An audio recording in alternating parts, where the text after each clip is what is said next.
I don't hear anything. I guess we're on. No. Well. Good morning, everybody. Was going to expose. Race is not where the line is drawn. It's God's side. Yeah. It don't matter if you Diddy or whoever you is. Everybody get exposed. I guess we're starting just like we should. Yes, indeed. Yes, indeed. Good morning, everybody. It must be 9 a.m. on the Eastern Standard Coast time. Because if it is, you are here with the Amazing Great Sports Network, and we are glad to be here. I am Clay Morris, and we have our distinguished panel of Real Christ gang. If you don't step, you not Kevin Chrism here with you. Craig Morris. Craig, good morning. And there's Marty Simmons hanging in the back there. He's hiding in the back, the guy with the hat on right there. Good morning, everyone. Morning, everybody. Clay, it's good to have you back, albeit in the cold temperatures of Florida. I don't know. The sun's coming out here now. You can see the glow, the aura that I have around me. Look at that. You see that? You feel that? Feel that, guys? Want me to breathe it on you? No, we're good. Meanwhile, here, that's the state of Florida right here with the 60 degrees. Blizzard warning down there, winter coat drives going on, or is everybody doing okay down there? Well, when it hits 40, as it did yesterday night, yeah, everyone had on their long coats, but it was 65 by 2 o'clock, so that was done. Very good. Well, we missed you last week, but it's good to have you back. As I mentioned, it's good to be back. The ringleader here. I was itching to get back in after all the Craig Breslow and Alex Bregman and Mike Tomlin and Mike McDaniel's news. I couldn't wait to get back. John Harbaugh. Yeah, John Harbaugh. We didn't even know about Tomlin too last week, so I think he saved it. They saved it for you to come back. John. Talk about that. But yes, indeed, this is the Amazing Grace Sports Network. We're live here this morning, Saturday, 9 a.m. on the East Coast. Live here on WEZE Radio, AM 590. We also, of course, rebroadcast on WROL, 950 a.m. and 100.3 FM on Sunday mornings at 11 a.m. And, of course, we stream on, Clay and Craig, several other great streaming platforms really across the country and around the world. We're on YouTube and all the other great platforms as well. So wherever you are today listening to us, we know you're many, many out there, and we appreciate that as always. Thank you very much. We say from Afghanistan to Zimbabwe, here we are. We're here. Have the technology, as the saying goes. Why don't we start with prayer? I better get to the prayer here because we are going to be working at breakneck speed as usual. We are now chapter 8, section 6, in the prayers for victory in spiritual warfare. I'm sure you guys are familiar with that. Letting go of unforgiveness. Letting go of unforgiveness. There we are. Heavenly Father, I take up the sword of the Spirit in my battle to completely forgive. I repent of any feelings of bitterness. I lay aside any desire to get even. I pray for you to bless those who have offended me. Your words say, I say to you, love your enemies and pray for those who persecute you. Matthew 5:44. And Satan, in the name of Jesus, I take the sword of the Spirit, which is the word of God, and I slash your every reminder of my pain and every temptation to be angry with someone. I receive God's word, which instructs me to be kind, patient, humble, and not easily angered. It is his truth that I will set my hope for in victory. In Christ's name, amen. Amen. Amen. You know, Craig, I just think, didn't you say that one last week? I think I did. But hey, there's nothing wrong with it. There we go. We understand the way we start off our show, by getting all the mistakes out of the way. Now it's gonna be mistake-free for the rest of the hour. And knock on wood for that. Knock on wood. Time for another installment of the Joke of the Day. Now, this on the agenda, we do an agenda each week to keep us moving. And sometimes we follow that agenda. Sometimes we go off the reservation. Clay, you'd like me to do the joke, or would you like to do it? Since you missed it last I would love for you to do the joke. I'm out of breath there. Fine. Very good. Happy to partake in this week's installment of, yes, indeed, the Joke of the Day. Here we go. A young Catholic couple, always love to see that, were on their way to their wedding when tragically they were both killed in a road accident. Okay, well, we're starting off. All right. Very grim. Arriving at the pearly gates, they were welcomed by, of course, St. Peter. As he admitted them, well, they asked him whether it would be possible for them to get married in heaven as they had missed out on earth. St. Peter, of course, well, he knew of this situation, smiled and happily replied that it would be possible for just that. But after that smile, well, it came a frown. It came a big frown, and his brow furrowed. He then said they would need to give him some time to arrange it.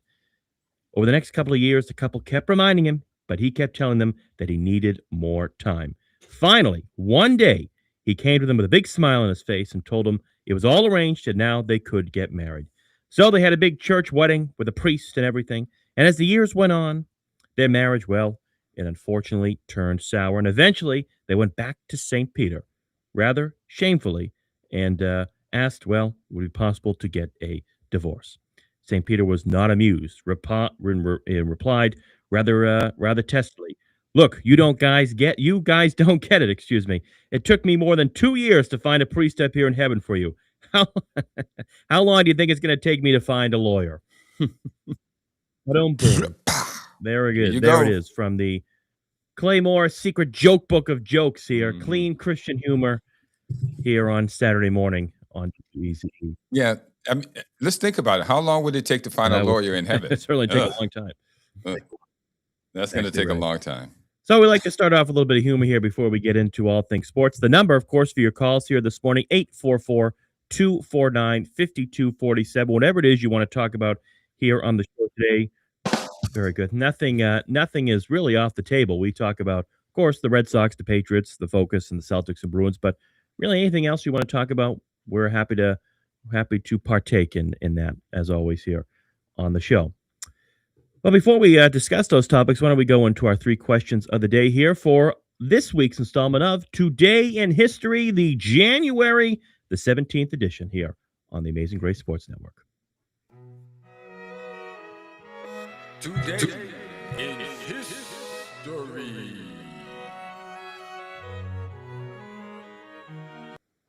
Craig, you're up first, my friend. All right. Today in history, on January 17th, 1961, at the 11th NBA All-Star Game, which took place in, how do you say that, Onondaga County Coliseum in Syracuse, New York, rookie Oscar Robertson, with 23 points, 14 assists, and 9 rebounds, became the youngest player to win the MVP honors as he led the West over the East, 153-131. Our question is, who was the rookie who won the MVP at the NBA All-Star Game the year before in 1960? Going way back. Way back. Long time ago. Way back. Way back. The great Oscar Robinson. Oscar Robinson. And that was so long ago that Cincinnati was in the West. Way before my time. Way before my time. And my. Well, it wasn't before my time. Anyway, let's go further Very with good. that. Speaking of the Midwest, we travel now to January 17th, 1995, at the America Convention Center in sunny St. Louis, Missouri. It was then Los Angeles Rams owner Georgia Frontiere. It's a French pronunciation. Frontiere announced she was moving the team to St. Louis. There she is on the screen there. They're moving from L.A. to St. Louis, Missouri forthwith, seated next to St. Louis Mayor, then Mayor Freeman Bosley. The owner, of course, a St. Louis native, cried tears of joy over the financial package she received to go to St. Louis, while L.A. Rams fans, well, they just cried. But they would get redemption a few years later. Our question, how long did the Rams stay in St. Louis? How long were they there? How long were they there for? They won a Super Bowl there. Yeah, they did. They also lost one. And they also lost one against some guy named Tom Brady. Yeah. Sorry, Kurt Warner. They lost. They won one. They lost one. But they made a splash in St. Louis. And Georgia was in debt heavily in L.A. And they wouldn't help her build another stadium. So, she went where the greener pastures were. St. Louis, they told her they were going to build a dome. They did build a dome. It was fantastic. They had a great run there. And then they didn't. And then they did. Now they're back in sunny L.A. Now they're back in L.A. where they started. All right. Today in history, on January 17th, 2025, at the Key Bank Center in Buffalo, New York, the Pittsburgh Penguins goalie Alex Nedeljkovic Nedeljkovic became the first goalie in the National Hockey League history to have a goal and an assist in the same game during a 5-2 road win over the Buffalo Sabres. He also had 40 saves on the night, and they're not paying him enough. Okay, it was a busy night. The Nedeljkovic goal was an empty netter, and he buried it from 180 feet away. Our question is, whose goal did Nedeljkovic assist on? And you'll have to call us in with that. Call us in, text us, however you want to do it. Chat us, text us, call us, whatever. And we'll give you a T-shirt. We got something for you. I think we also got a shot of him making that goal. Here, a year ago today. And the Sabres play it back down to the Penguin zone. Nedeljkovic is going to go for the empty net. He's got a chance. Alex Nedeljkovic scores!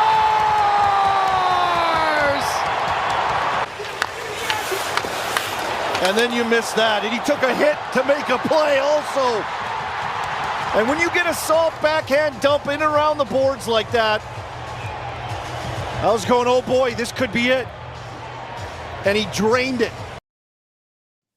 Well, it doesn't happen all that often, but it's always a cool thing to see in the NHL when the goalies score a goal.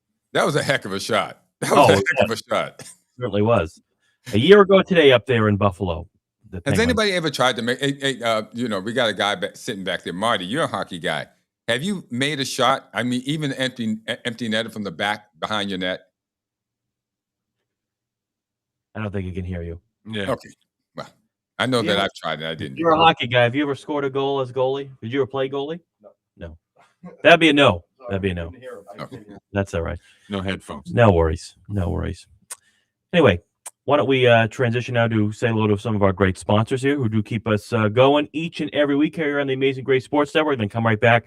We have some divisional matchups to preview here. This could be the biggest week in the NFL in a long time with some of these matchups here. We'll get into all that. Will the underdogs win or will the 4 home teams win? Everybody wants to know.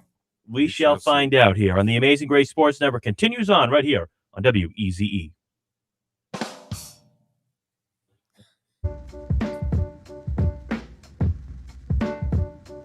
Hey, are you feeling a little achy or sore from the cold weather? Then take a visit to Dylan's Russian Steam Bath. At Dylan's Dry Sauna or Wet Steam Room, you can de-escalate, de-stress, and detox your body and mind. A hot place of massage or a variety of oil massages are available. You will enjoy the relaxed atmosphere that features a nutritious snack bar, large screen televisions, and comfortable lounge chairs to cool off in during your visit. They have 2 convenient locations, one in Chelsea and the other in Quincy. Find them online at Dylan's Russian Steam Bath or call 617-549-3484 for more information. To enjoy your best health, visit Dylan's Russian Steam Bath, where heat, steam, and water have a therapeutic effect.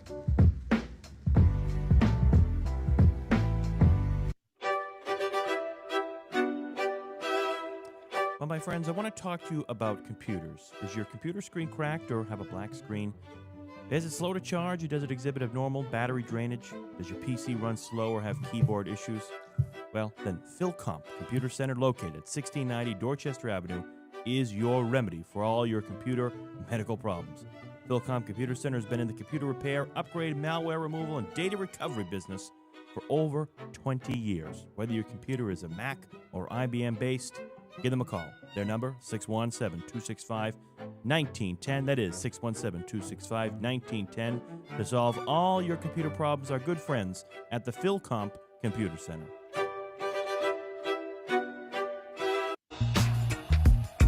Do you want to live a happier, healthier lifestyle? Do you want to get rid of back, hip, and neck pains? Then look no further than Karma Don Yoga.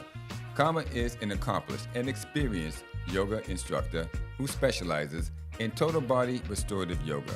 So whether you are young or old, short or tall, in shape or out of shape, Karma is your best choice. Check out her classes and times at karmadonyoga.com. That's CarmaDonYoga.com. Your body and mind deserve good karma. Hey, Karma, we're still waiting for you to call the studio and confirm that I was there January 1st. Maybe waiting a long time for that. She will call next week, I guarantee it. Sure. Well, we'll see. She's loquacious, and she can't wait to talk and Right. entertain us. Well, of course, I want to thank all our great sponsors here on the show. And we're going to hear from some more later. But why don't we go to the phones right now to kick things off, get us excited, pumped up here. I know he's got a lot of thoughts. We haven't heard from him in a while. I was kind of wondering, John, were you at one of those celebrity poker tournaments the past couple of weeks? Got arrested. I avoid those at all costs. I told you, a guy in Vegas told me about who's in the World Series of Poker. If you see a celebrity poker game online, it is a scam. So true. Hey, John, Yeah. you shedding any tears this week seeing Alex Bregman get introduced as a Chicago Cub? Not really, because you know what? I don't know if you guys saw yesterday the contract the Dodgers gave Kyle Tucker. Yep. I mean, it's almost time to draw a line in the sand, Manfred to step up and say, listen, no free agent is going to get over $40 million a year, which Alex Bregman got last year for the Red Sox, from the Red Sox, and then he opts out. Now, if you guys were Kyle Tucker, and he has the contract is 4 years, $240 million, $60 million a year. Yeah. Yes, sir. Yeah. He gets 4 years, $240 million, 6 years, and he has the chance to opt out after the third or fourth year. Clay, would you opt out of that contract to play Major League Baseball for $60 million a year? Unbelievable. I'm with you totally, John. I'm with you. I think it sets a record because Bregman got $40 million for 3 years, $120, and he opted out after $40 million. He hated Boston that much. Well, and you know what's funny? Well, whenever Manny Ramirez played in Boston, people used to scream at him getting $20 million a year. Yeah. It's almost a bargain at these days rates. But And he's twice the player that these guys are. Kyle Tucker, really? Give me a I don't get the hype around Kyle Tucker. I mean, he's a guy that, great career at the Astros. He went over to the Cubs for a year, got hurt last year, wasn't as strong, and now the Dodgers come out and pay him $260 million. I mean, I guess when there's a will, there's a way, and the Dodgers have found that money's of no concern, and they just dole out money to anybody who's breathing, really. That can, yeah. But see, I hate. See, one thing I don't like is, Major League Baseball has almost become the WWE. You know who's going to win? The Dodgers are going to win it all next year because they have a $400 million a year payroll. Yeah. Now, you think a team? I don't know what it is, but I know the Red Sox were number 3 at 240 last year. You would never know. You'll never know. I know, but you know what's crazy? A guy like Tristan Cassis, for example, he's going to go in to renegotiate his contract. And he's going to say, hey, listen, I had 9 home runs more than Kyle Tucker did this year with the Dodgers. I want $65 million a year. Yeah, he should renegotiate his contract to a different team. The guy making $60 million a year. Yeah, I get it. I mean, it's a.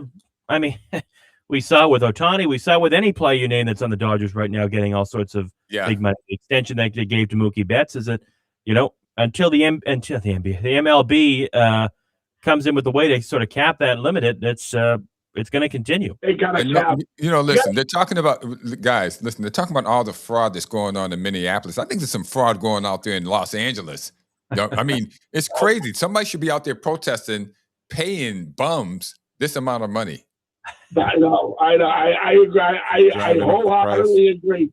Well, what's Mookie going to want in 5 to 6 years to negotiate $100 million a year? Well, Mookie, and I'll tell you what, Mookie significantly digressed last year. I mean, you don't look at a guy like Mookie Betts as say, hey, without Mookie Betts, we wouldn't have won the World Series. I love Mookie obviously to this day, but and I still don't believe the Red Sox ever should have traded him. But I don't think he was the one of the top players as to why the Dodgers had won the World Series last year. Just given his play. Not at all.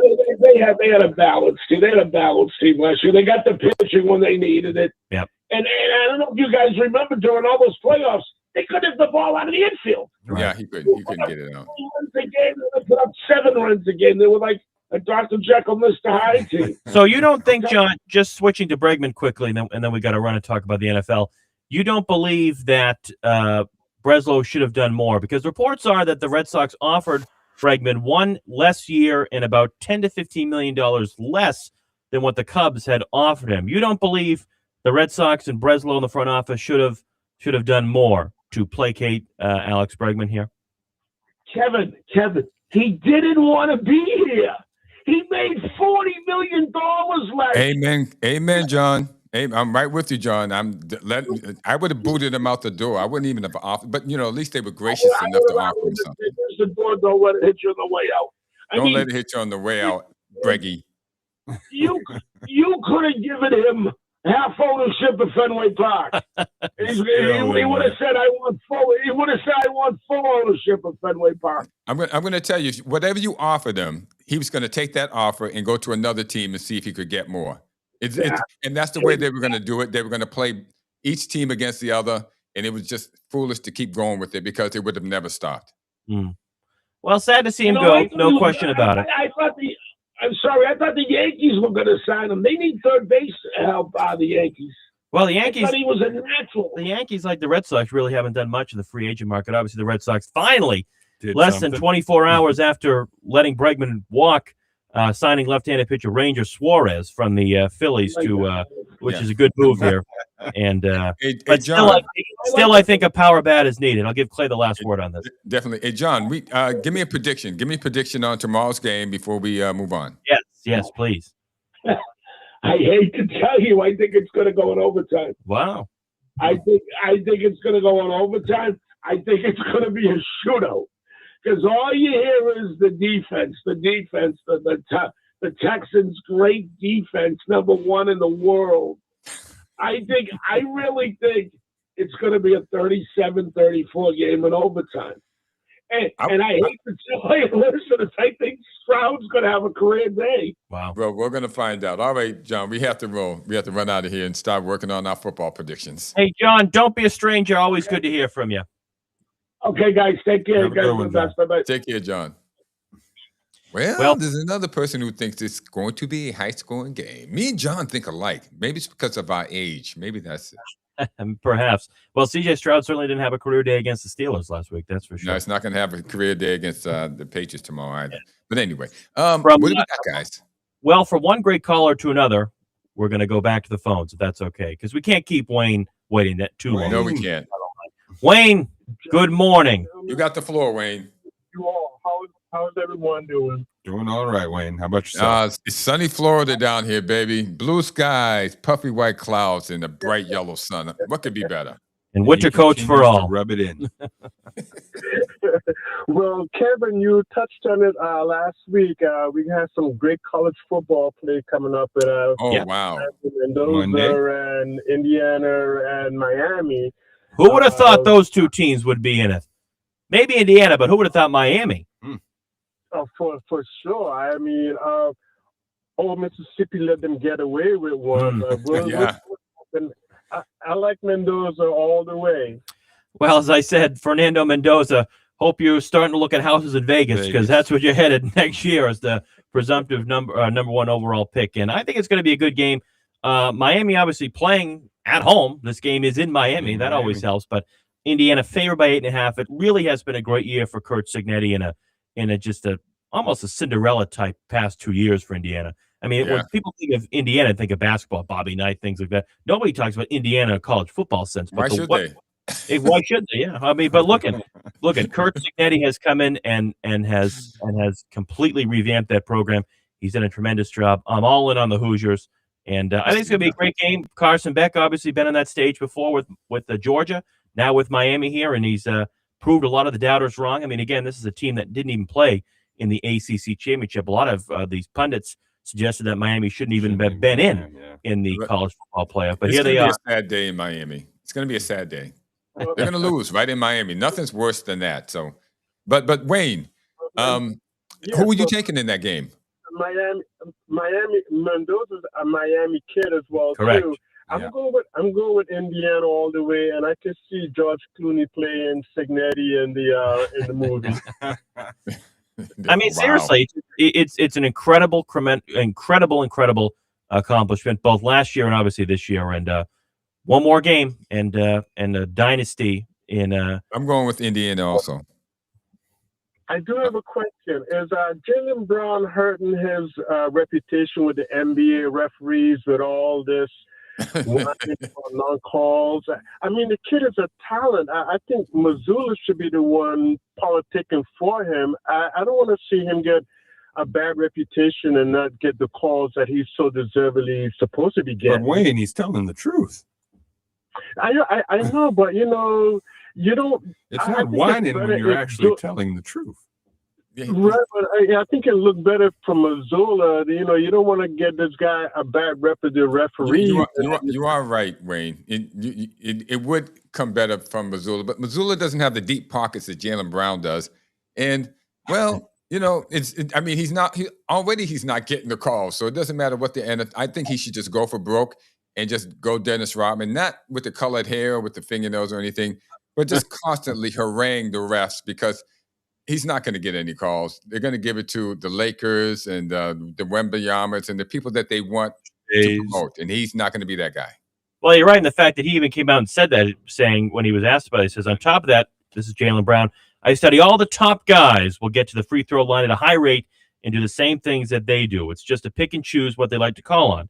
That's the part that gets me upset because everybody should get reffed evenly and consistently. But it seems like there's an agenda where some guys they choose to call certain fouls for and some guys that don't. So I don't know what goes into that decision-making, but it's kind of clear that certain guys on certain teams, certain markets, or certain profiles, Los Angeles, get preferential treatment versus others, and it should just be basketball. I think he's exactly right on that point. Told the truth. How concerned are you guys? Are they going to butcher up this team to do something? I do not want to see anyone of this team come off this team. Look at what Simon did for us the other night. Yeah, 39. And people talking about trading Derek White. That's foolish.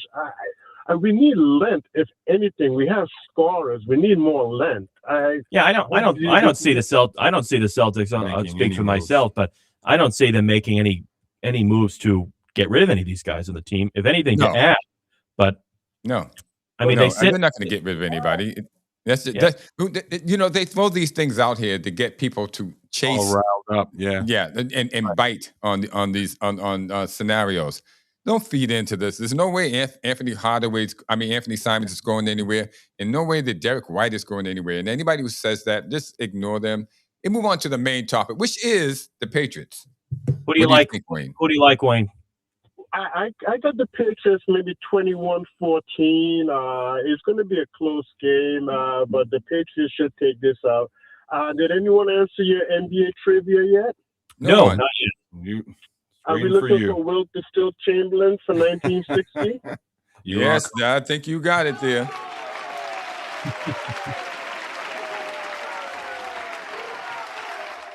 Yes, bingo. Let's go Patriots. And I hope the Celtics don't do anything too foolish to mess with the chemistry. I don't think you got to worry, Wayne. You don't have to worry about that, Wayne. Stop listening to these. Thank you, guys. Thanks, Wayne. Have a great day, John. All right, too. Have a great day. Every day you go on the internet, you'll hear this is going to happen. That's going to happen. There's a trade for Ivan Zubac, and they just put this crap out. It's not even close. There's no way they're getting rid of Anthony Simons. What they should have done was give him a contract before the season started, but now because the price just got higher. Exactly. Well, I promise we are going to talk about the divisional matches, but we're going back to the phones because the phones are lighting up this morning. Kelly, come on in. Hey, dang, Kelly from Wayne, man. What's going on? Good morning, Kelly. Kelly, what's up, baby? Yeah, phones on Friday. Hey, guys, what's going on? What's the deal? Hey, we're just enjoying the weather. Yeah, one of us is. Anthony Simons, yeah, good pick. Like that one. Oh my gosh, that guy there! I knew he was a good kid. I knew he was good. I've watched him. I watched him when he was at Portland, but I think he has more area to shine here. He's with better teammates. He's with a better team. I mean, there's no way you can get off this kid. Yeah, the system fits its play. Just want to jump right into a quick prediction of the game, though. My score for the game is more like a 21-24. The Patriots in a squeaker, like a last-minute field goal thing. Yeah. It's going to be a tight game. Drake May better have his Lamar Jackson shoes on. Yeah. Because, that defense is coming after you. That defense scares me. It reminds me of that Ray Lewis Baltimore defense that don't seem like they get tired. You know, how do you want to gain 5 turnovers in that manner in Pittsburgh? You know, defense, they scoring, they're shutting you down. They get you from all aspects. The run, the pass. Well, I guess we're going to see how good. Good to see how Rabel is. Got to come up with a plan. Well, they're lucky they have such a good defense. The fact that, of course, C.J. Stroud turned the ball over 5 times last week against the Steelers and still obliterated them. I would agree with you. I would agree with you, Kelly, and we're going to get into our predictions as well in just a few minutes. But I think, and I know Clay has an interesting prediction, but I think this is actually going to be a much closer game. I think for a guy like Drake May, who's obviously a mobile quarterback, he's got to be a little extra aware. Oftentimes it feels like he's not aware, and the offensive line has to be a lot better. Campbell got beat a lot against the Chargers. Wilson got beat a lot. These guys have to step up for him in a major way, and obviously you're going to have to put Borregales, the kicker, in a position to kick field goals, because I think this is going to come down to a lot of field goals in this game. You're not going to see a lot of deep passes, I think, in this game for the Patriots offense. So you're going to have to focus on Drake May running around. Ramondre's going to have to hit his holes, Henderson as well, and you're going to have to put Kevin, you got to save some of this for when we get on. I know. Sorry. I'm chomping at the bit to talk about it, clearly. Listen, it's the fastest hour, so I know it is. Looking at the clock, it's like, oh, my.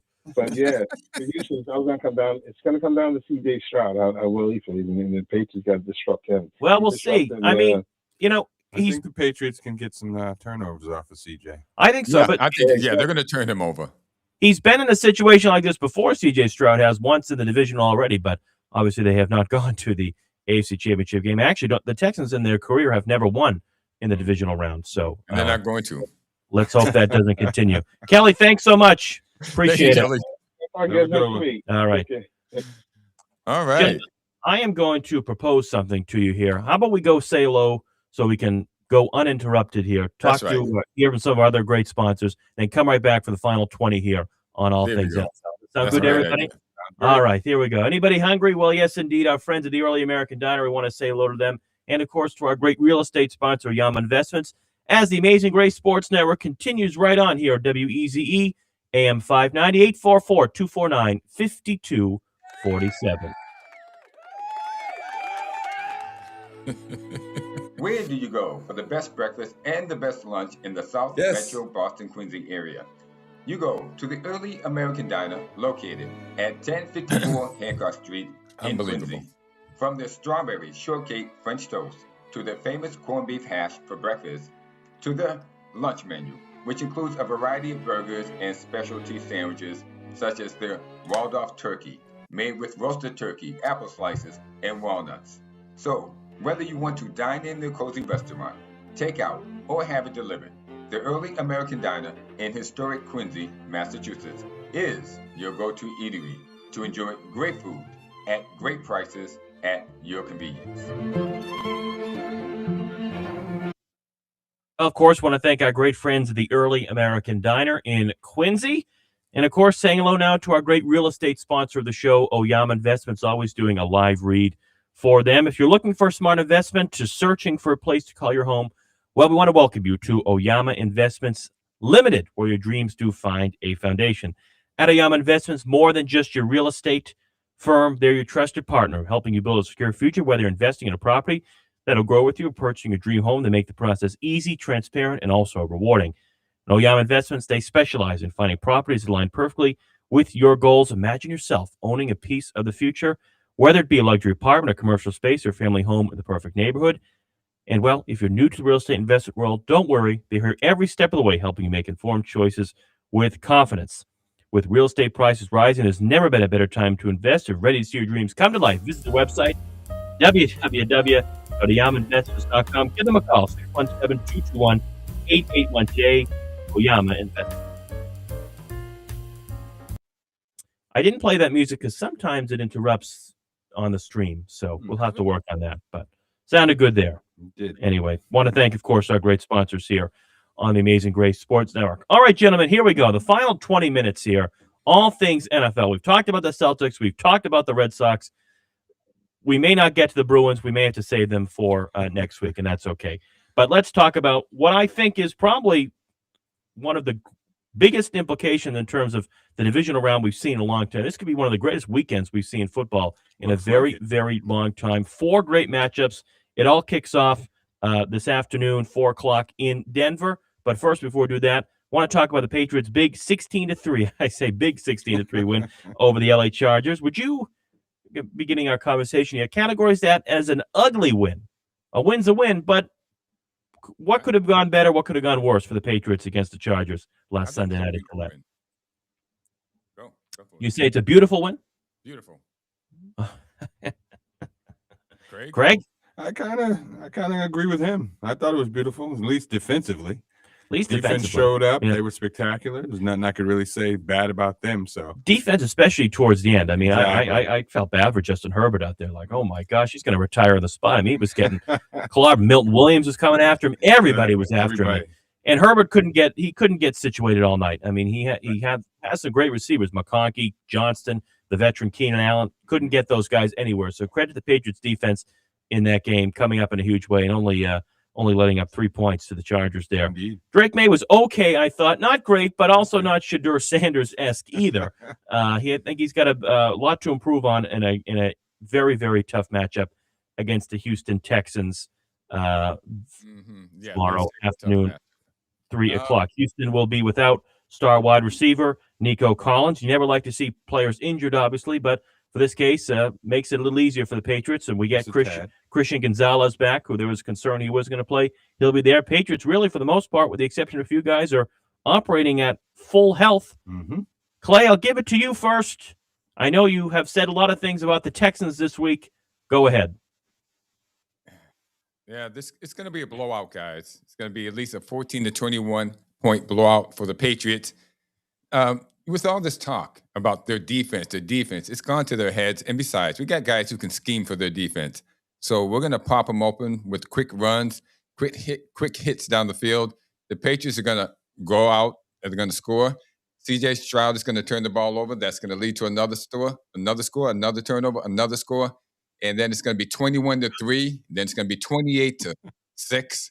And then it might be 35-9. That's what's going to happen to the Houston Texans tomorrow at 3 o'clock. Let it be known, Clay thinks it'll be a blowout for the Patriots tomorrow. Craig? I personally don't think it'll be a blowout, but I do think the Patriots will at least win by 10. I have 31-21.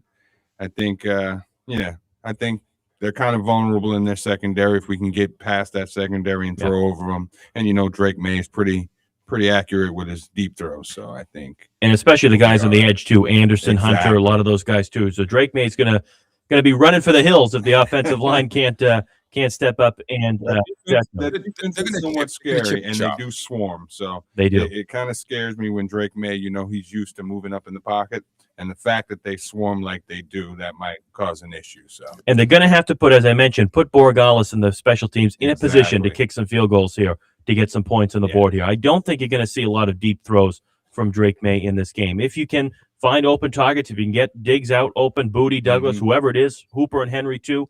I mean, Henry's become Drake May's security blanket out there. I mean, in terms of guys he's clearly most comfortable throwing to, Hunter Henry seems to be the top of the list. And so in this case, I look at it about a 27-24 Patriots victory tomorrow afternoon. I don't think it's going to be that big of a blowout, Clay. Yeah. It's not Aaron Rodgers out there, my friend. Aaron Rodgers. Well, I'll tell you, it's not the Pittsburgh Steelers they're playing either. Okay, this is a real team, not that woebegone Pittsburgh Steelers team that didn't stand a chance, shouldn't have been there in the first place. They're playing a real team, and they're going to find that out at 3 p.m. on Sunday. So there we tomorrow. Go. All three of us taking the Patriots and a couple of different scores. Which is pretty good because ESPN, all of them. I know, I saw that. Like, come on. Oh, well. We're Oh, anti big time. ESPN. We're the real station. They always get it wrong. We get it right. Who's 4:30 playing today, kickoff guys? in a great game in Denver. The Broncos obviously coming off the first round bye. They welcome not Trevor Lawrence and the Jacksonville Jaguars, much to my chagrin, but they welcome Josh Allen Come in on. the Buffalo. Come on, there you go. 1.5 That's in your this guy. game. Certainly not my guy, but Clay, you and I have talked about this for more than a year now on the show. We've been doing this together. We talked about the great regular season success the Buffalo Bills have had. And obviously the Bills have been given a couple of opportunities past few years to make it to the Super Bowl, but they couldn't, whether it was Jackson, Mahomes, Burrow, even at one point, they couldn't do it. But this is the last chance. The ceiling and the window, whatever you want to call it, the window is closing. The ceiling is coming in on the Bills' chance to make a Super Bowl run. This is it. Tough place to play, obviously, in Denver. I actually going to take the Bills in an upset on the road in Denver. There you go. Craig, what we got? Rolling with Kevin. Yeah, I'm going with the Bills for the upset. Even though Josh Allen's kind of hobbled, hurt hand, hurt foot, everything's fine. Missing 3 receivers. I think he'll put on that cape one more time and, pull them through. I'm going Broncos. So we have all of us for the Patriots. I'm going Broncos. You guys are going for the Bills. Well, I just can explain that because we do have some time. It's not that I don't believe in what Bo Nix and Sean Payton have done this year. I just look at who's more hungry for this and who has an opportunity here to finally get there. And I think Josh Allen and the Bills. Wow, if the Bills can pull this off, guys, this will be one for the ages because they're down, they're out. They've had a rough season. Josh Allen is hurt. He's their main asset. Receivers are out. Listen, if they can pull this off, which you guys think they do, it's going to be one for the ages, and they're going to get creamed by the Patriots in the week. I think it's going to be a great game. Anyway, I think it's going to be a great game. I think the Broncos. And then the other matchup in the NFC here tonight, we have the NFC West teams that we saw 2 weeks ago in San Francisco. This game played up in Seattle, the number 1 seed, Seattle Seahawks taking on Brock Purdy and the George Kittle-less San Francisco 49ers. The 49ers knocking out the defending Super Bowl champions Philadelphia Eagles last week in Philly, 23-17 there. Yep. The Seahawks, 23-19, excuse me. The Seahawks, obviously number 1 seed. Do you think it's fair to say Sam Darnold, the Seattle Seahawks, all the talent they have, receivers, Walker, the running back, the great defense, has Seattle flown under the radar this year? Are they an underrated number 1 seed in your mind? I don't think they're underrated at all. Definitely. Greg doesn't think that way. No, I don't think they're underrated at all. Everybody's been we've been seeing it all season long, what they've been doing. The only issue coming into this game is which Sam Darnold are you going to get? That's true. And the question is about Sam Darnold. Do you believe, and he's questionable to play, he's going to play. He's got an oblique injury, but he's going to play. And obviously we saw these two teams play last week, 2 weeks ago when Seattle won 13-3. Mentioned no George Kittle. San Francisco has overcome injuries all year, but the major question I have for the Seahawks is, I know, Clay, I want to hear your opinion on this as well. Can Sam Darnold finally take that leap, the great leap forward for his team Seattle? Definitely. He's going to take the leap forward. I'm taking the Seahawks in this. So far, I've taken all 3 home teams, and I'm taking this home team to win this one. He's at home. He has the team around him. He has the coach around him. I'm taking the Seahawks. I like Seattle as well. Great adversity, obviously, from the 49ers. All the injuries on the defensive side, now the offensive side with no George Kittle. That'll be tough. But I think this will be a great game tonight, 8 o'clock. The 49ers coming off. Greg, what we got? We got 10 minutes, Clay. We got plenty of time, my friend. The 49ers. Well, I still want to fit. All right, we'll close with that then. We got one more game. But anyway, I like the Seahawks. But what does Craig got? Craig, who you taking? Okay, so that's 3-0 for Seattle. And then the final game of the NFC, obviously, we don't know how they're here, but they're here. The Chicago Bears beat the Green Bay Packers last week in what was a wild game. Cardiac Bears. What has really been just an incredible season for Caleb Williams and first-year head coach Ben Johnson. Down 21-3 at halftime. The Bears scored 25 points in the fourth quarter to beat the Packers 31-27. They welcome the L.A. Rams to chilly Chicago on Sunday, 6:30. The Rams barely escaped out of Charlotte with a 34-31 win over Bryce Young and the Panthers in what was a back-and-forth game. It looked like Carolina was going to win that game at some point. Who do you guys like in this one? The young gun, Caleb Williams, or the veteran and the presumptive NFL MVP? I don't say that, but others do. Well, age is going to go first. Age before beauty. You two beautiful guys. So I'm going to make my prediction. I'm going with Chicago. They're my pick to come out of the out of the NFC, just like the Patriots are my pick to come out of the AFC. Chicago. Caleb Williams. What is it? Ben Gordon? Ben Johnson. Ben Gordon. Yeah. Ben Johnson. Yeah. That guy there.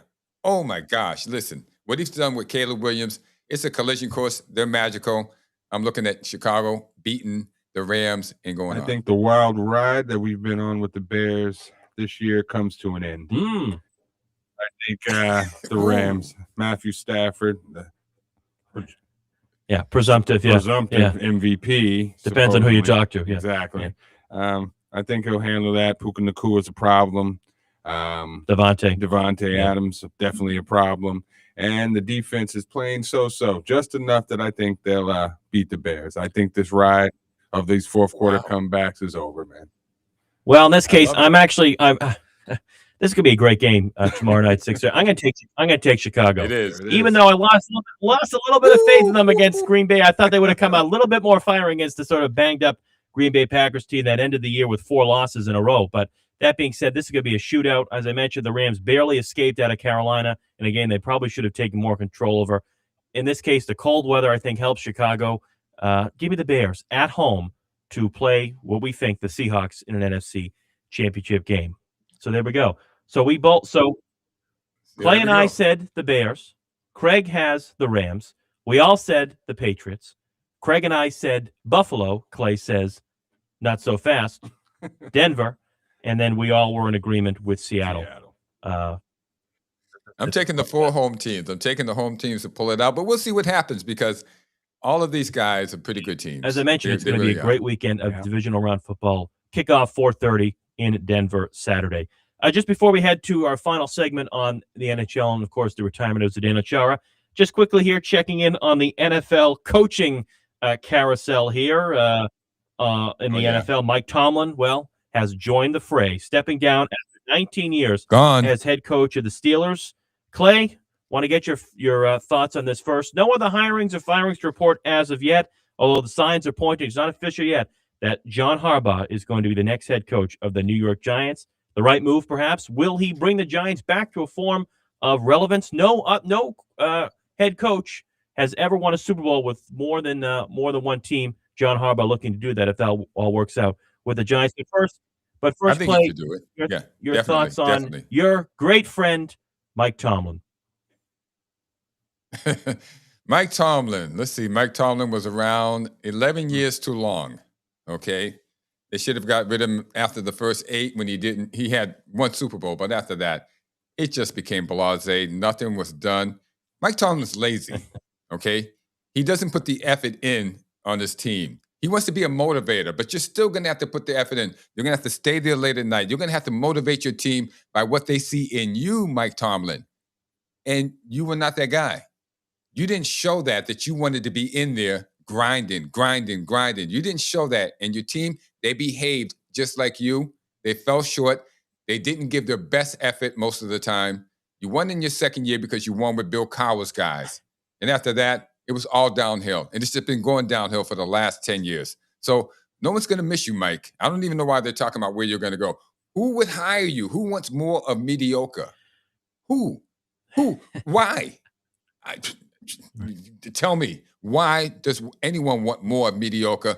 But listen, I hope people will hire you. People like, teams like Miami in our division, the Jets, when they finish with Aaron Glenn. I hope we hire you so we can beat the pants off you, which New England has always done. Well, tell us how you really feel, Clay. Boy. Wow. Well, it's interesting to me is the fact that what Art Rooney II, the owner, came out and said that he was surprised that Mike Tomlin stepped down as head coach and said that he was ready to give Tomlin another year. He was. I mean, this is a team that, Clay, you mentioned the Super Bowl win, more than a decade ago now. and they obviously went to the Super Bowl, lost to Aaron Rodgers in the Green Bay Packers, 2011. I mean, talk about a team that had probably the best quarterback, wide receiver, running back combo in a very long time. Linebackers too. With linebackers. With They've had some great Roethlisberger, linebackers. with Le'Veon Bell, and before he went insane, Antonio Brown. And they didn't do anything with it. They didn't do anything with it, which is a real shame. Well, I mean, I don't care. It's not a shame for me, but if you're a Pittsburgh Steelers fan, it's a real shame. But they had great offensive linemen too. DeCastro and a couple of those guys would block out the sun. They had a squad, but you always knew when they came into Foxborough, they were going to get trounced. They were going to get trounced. You could take Bill Belichick. If you gave Bill Belichick the Steelers, he'd beat the Patriots. It wouldn't matter because the problem was Mike Tomlin. Greg? I don't know if he was that big of a problem. He never really did have a losing season, and I know that gets in your craw because you don't like to hear that. But it's hard to win in the NFL, man. It is. He never had a losing season, so that in itself, would give me pause to say that he doesn't deserve another job. However, I think he would fit in a place like Miami, a place that's transitioning, probably needs a little bit of a culture change. And, he might not get him over the hump. Pretty much, if you want mediocre, you go to a bad team, they get you there, then you go find the guy you really need to get you over the hump. That's the way the NFL works. And they never really did anything to replace Roethlisberger. I mean, they tried out Kenny Pickett, Mason Rudolph, and then they went the whole other way with Wilson and Rodgers. And it'll be interesting to see who they tried out next year. They just kept Roethlisberger a couple of years too long. I think so, too. Yeah, they did. Yeah, he needed to. And the reports are that Mike Tomlin actually has no interest in coaching next year. He's going to take a year off and probably come back. TV. So we'll see. Bye-bye. So anyway, that's the latest in the NFL coaching carousel. Again, no official hirings yet, but it looks like John Harbaugh heading to the Meadowlands to coach Jackson Dart in the New York Giants. So we look forward to seeing what happens. Good luck, John. Plant your feet, John. We want to get to Zdeno Yes, we do. Chara. In the final 3 minutes. Yes, dude. This guy here anchored the Boston Bruins for, 14 years? From 2006 to 2020, the captain, number 33. Obviously, Zdeno Chara, the Bruins don't win a Stanley Cup or have this great regular season success they did without him leading the team on the ice. I mean, a force to be reckoned with, obviously, and just a great overall guy. We have a clip now from that retirement ceremony. They raised his number to the rafters of the TD Garden before the Bruins took on the Seattle Kraken on Thursday night. Here we go. Enjoy. Everything was great. Booing? Who were they booing? Who could they be possibly booing? Well, it just goes to show that we're not the only ones that are unhappy about the state of the Boston Bruins, even though the Bruins have won 5 games in a row. Yes.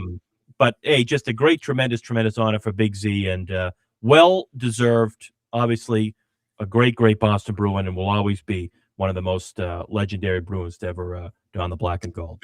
The applause lasted like 10 minutes. I had to cut, but as soon as he mentioned the Jacobs and Don Sweeney, and then the boos started coming in, and you could see the crowd was changing. He had to quickly switch and get back on the right side of the crowd, which he did. So everything went well after that. So congratulations to Zdeno Chara. The Bruins sit right now at 27-19-2. They are in Chicago tonight, 8 o'clock Saturday night, puck drop against the Blackhawks. Only 4 points out of first place. Correct. Good enough to be the second wild card in the Eastern Conference. Celtics are in Atlanta tonight, 7:30. They're 4.5 back of the Pistons for the first spot That's a win. in the Eastern Conference. Who would have thought? Gentlemen, the final 30 seconds. Clay, good to see you, my friend. And bundle up down there. It's cold there. 60 degrees. I was going to say, hey, Boston, we're going to rock it out tomorrow. Don't worry about it. We're going to rock it out. There we go. Go Patriots, and a great weekend of football. Enjoy the weekend. Craig Morris, thank you. Thank you. Kevin Chisholm here, Clay Morris. Everybody, go Patriots. Marty Simon's in the background. Marty as Go well. Pat. Thanks, Marty. And we'll see everybody soon. Take care. Another great edition of the Amazing Grace Sports Network here on WEZE. Take care, everybody. Enjoy the weekend. Go Patriots. Go Patriots. All of them. It don't matter if you did your homework.